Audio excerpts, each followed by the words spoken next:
Listo, jóvenes. Vamos a comenzar en todo caso con lo que representa Europa. ¿Ok? Cuando hablamos nosotros de Europa, estamos hablando de un continente en la que está unido a otro, ¿no es cierto? Que es Asia. Como te estaba mencionando, en realidad forma parte de una enorme masa de tierra que algunos autores denominan Eurasia, que en este caso nosotros también lo hemos tratado. ¿Es un continente grande? No. Muchos países, sí, como puedes visualizar en la imagen. Vamos a ver entonces qué es Europa. Europa es uno de los continentes que conforma lo que se llama el supercontinente euroasiático. Además de eso, posee una gran variedad de idiomas, más de 50 idiomas, pero las que más se destacan, obviamente, son los idiomas que son más hablados. Y en este caso podemos destacar el ruso, el inglés, el francés, el alemán, el español y el portugués. Y existe alrededor de más de 740 millones de habitantes. ¿Ves? Europa además se divide no solamente en estados soberanos, sino también en estados que aún no son considerados como país. Y el más pequeño que podemos verificar es el país del Vaticano, donde se encuentra el Papa. Vamos a conversar un poquito acerca de la historia de Europa. Historia tiene mucha Europa, perdón, ¿qué estoy hablando? Europa tiene mucha historia. La historia de Europa se remonta a la Edad Media. Vamos un poquito a hablar. En el año de 476 después de Cristo, con la caída del Imperio Romano, y así. Dentro de la historia podemos mencionar, por ejemplo, la Guerra de los 100 años. ¿Tanto duró, profe? Sí, así es. ¿Entre quiénes o qué países se enfrentaron? Fue Francia e Inglaterra. Y esto tuvo lugar en la Edad Media. Más adelante ocurrió otra guerra. Estamos contando partes nada más de la historia de Europa, que es la Guerra de los 30 años.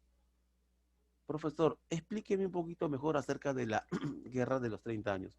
Pues les comento que la religión preponderante en Europa en esos momentos era el catolicismo.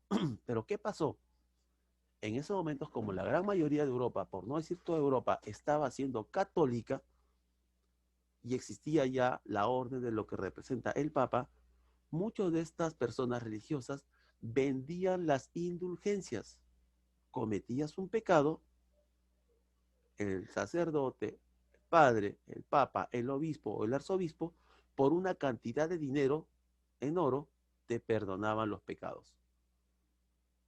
Y es justamente cuando ven diferentes personas religiosas, como es en el caso de Martín Lutero, que crea una nueva religión a la que se llama el protestantismo, porque estaban en contra de los católicos. Pero bueno, eso es historia de lo que representa la Europa central.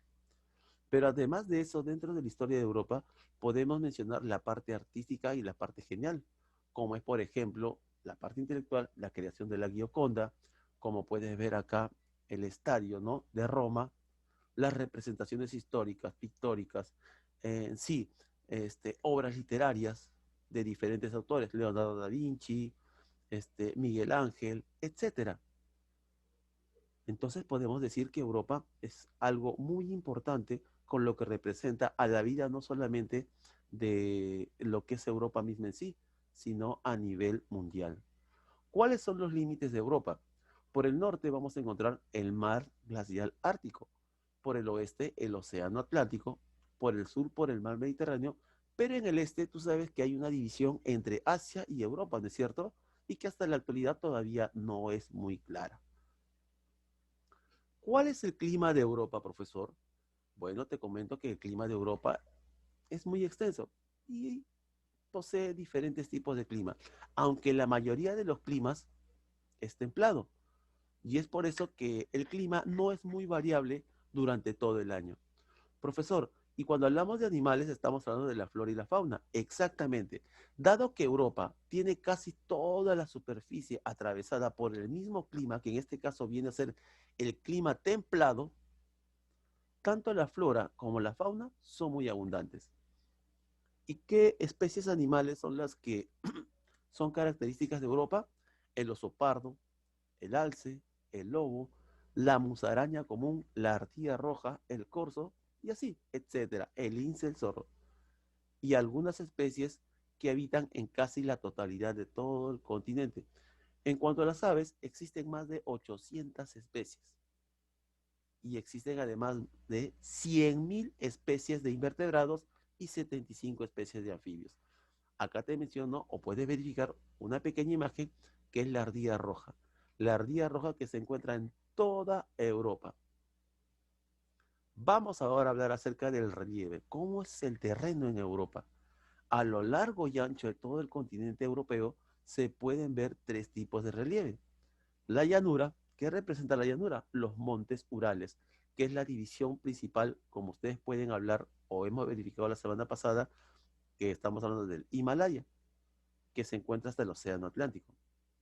El conjunto de macizos viejos. Profe, ¿qué es macizos viejos? Simplemente son montes escandinavos. Cuando hablamos de montes escandinavos, estamos hablando de Suecia, Noruega, Suiza, que se encuentra también en zonas de la parte de la Francia, la Selva Negra y los montes de Bohemia. Además, también existe un conjunto de montañas jóvenes, y estas montañas jóvenes también son conocidas por nosotros como son los Alpes y los Pirineos. Acá te menciono como una imagen los Alpes, que son un conjunto de montañas jóvenes, un lugar paradisíaco que pueden visitarlo más adelante y que representa parte también de lo que es el relieve europeo. Ahora, vamos a hablar acerca de la cultura europea.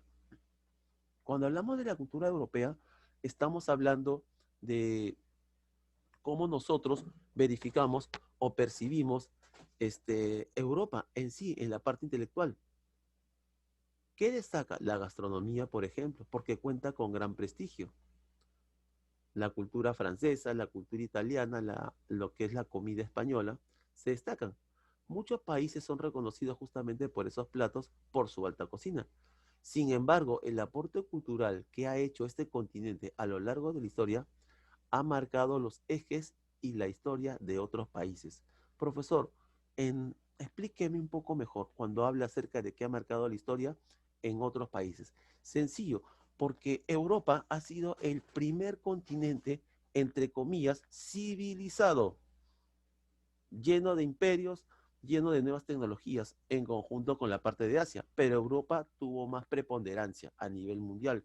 Y es por eso que al tener mayor preponderancia, muchos de los países europeos colonizaron diferentes partes del mundo, que es en Asia, que es en África, y como también nosotros lo conocemos, que también ha sido parte de nuestra vida, los españoles, los ingleses, los portugueses y otro tipo de países que llegaron a nuestro continente. Y es por eso que, en otras palabras, se puede decir que Europa es la cuna de la cultura occidental. Acá tienes una imagen, por ejemplo, de las vías de comunicación en Inglaterra. Aquí. Cuando hablamos de economía, estamos hablando nosotros, economía y política en Europa, estamos hablando nosotros de países totalmente desarrollados, de primer mundo. Obviamente no todos son de esa manera, pero los que tienen mayor preponderancia en toda Europa y en todo el mundo como potencia, tanto en economía como en política, son tres países: Alemania, Inglaterra y Francia. ¿Y cuáles son los productos o a qué se dedican ellos principalmente? A la agricultura, a la ganadería, a la pesca, a la minería, principalmente y ahora más que nunca, el turismo, pase toda esta pandemia, y la explotación forestal. Profesor, ¿y esa bandera? Esa bandera representa a la Unión Europea. Como te das cuenta, en un principio, cada país de Europa tenía una moneda diferente. En el caso de Francia era el franco, en el caso de Alemania era el rublo, y en el caso de Inglaterra era la libra esterlina. Y cada uno tenía un valor diferente en diferentes partes del mundo. Cuando existe la Unión Europea, automáticamente diferentes países de todo el mundo se reunieron y conformaron no una nación, pero sí una unión de grupo, como países independientes, pero que formaran una sociedad donde solamente debería existir una sola moneda que circule en todos esos países que forman parte de la Unión Europea, que es el euro. Es por eso que en economía son muy avanzados. y el euro poco a poco está desplazando al dólar, ya que el euro cuesta mucho más que el dólar. ¿Y qué países conforman la Unión Europea? Alemania, Austria, Bélgica, Bulgaria, y así te puedo relatar Italia. El único país que estuvo dentro de la Unión Europea, pero que más adelante se retira, es Gran Bretaña. Porque Gran Bretaña, por cuestiones políticas, por cuestiones económicas, se retira y la libra esterlina en la actualidad incluso vale más que el mismo euro. Continuamos. Vamos ahora a hablar acerca de la religión de Europa. El mayor porcentaje de toda Europa como religión es la católica, chicos. Siendo en su gran mayoría porque están dentro de 23 países, pero es la única. No, chicos, también existe la iglesia ortodoxa, también existen musulmanes y otros tipos de religiones, pero que con menor minoría, de 10 países, 9 países y 3 países consecuentemente. Ahora, cuando hablamos de demografía, estamos hablando de personas que circulan y el tipo de vida que tienen ellos. Como te das cuenta, Europa es un país de primer mundo y se caracteriza por poseer un control de natalidad elevado.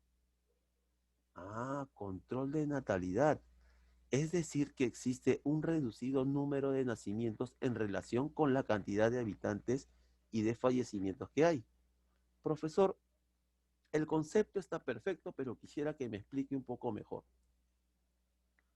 Hágame entender. Te explico. En Europa, la tasa de natalidad es prácticamente cero. Significa que al año pueden nacer una, dos, tres, 10 personas durante todo un año.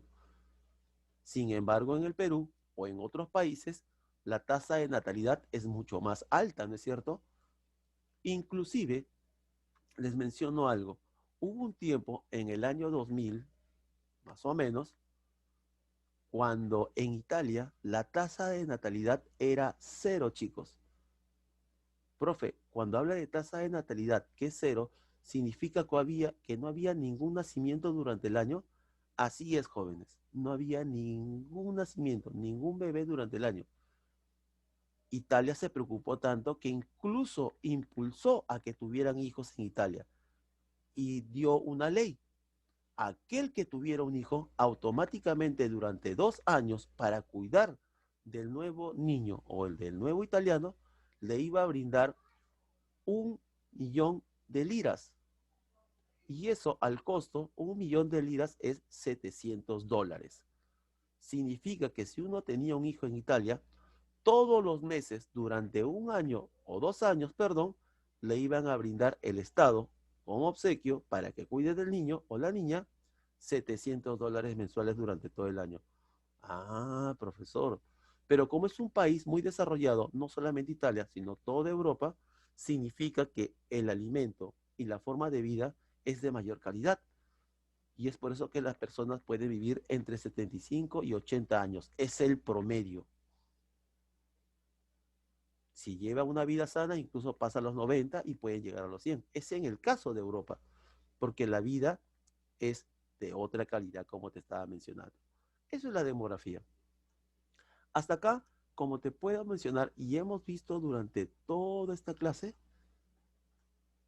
hemos visto Europa, su historia, los límites, el clima, que es templado, flora y fauna, que existen de diferentes tipos, su relieve, el tipo de cultura que tienen, es por eso que se considera la cuna de la cultura occidental, porque influyó en todo el mundo, la economía política, la Unión Europea, la religión que tenían, eh, que lo que más favorece o lo que más está dentro de Europa es el catolicismo, la demografía, que es el tipo de personas que se encuentran en ese lugar, y la tasa de natalidad que corresponde a lo que es Europa, chicos.